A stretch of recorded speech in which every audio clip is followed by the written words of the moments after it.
तो पाप करके भी उनका कोई पुण्य है जिससे वो सुकृत पूर्व के सुकृतवश चल रहे हैं, नया पाप है। ये वैभव बढ़ना या यश बढ़ना ये भगवान की कृपा नहीं मानी जाती। भगवान की कृपा मानी जाती है अंदर का चिंतन बदलना।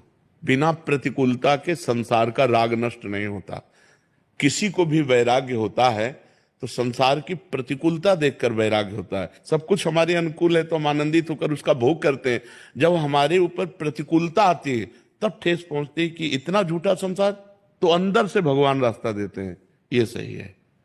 भगवान बिना प्रतिकूलता के इस संसार को छुड़ाने का कोई भी औषधि नहीं रखी। आज तक जितने बड़े महापुरुष हुए हैं जिनका जीवन बदला है उनको प्रतिकूलता का दर्शन करके बदला है।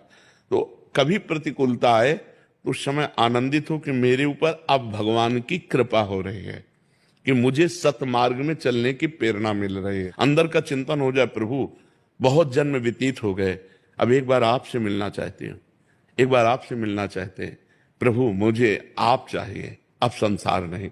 तो बात बन जाएगी, तो बात बन जाएगी। बाबा, क्या नाम जप से हो जाएगा? पूरा। ये हम अपने जीवन का अनुभव बताते हैं। पहले हम सन्यासी रहे 20 वर्ष सन्यासी रहे काशी विश्वनाथ जी। तो हम सांख्य योग, अष्टांग योग, जो अष्टांग योग है ना, अष्टांग योग, कर्म योग, इन तीनों को अच्छी प्रकार जान करके और फिर भक्ति योग में आए हैं। मतलब आप ये समझो कि हमारी इतनी तार्किक बुद्धि रही, हमारी श्रद्धालु बुद्धि नहीं रही।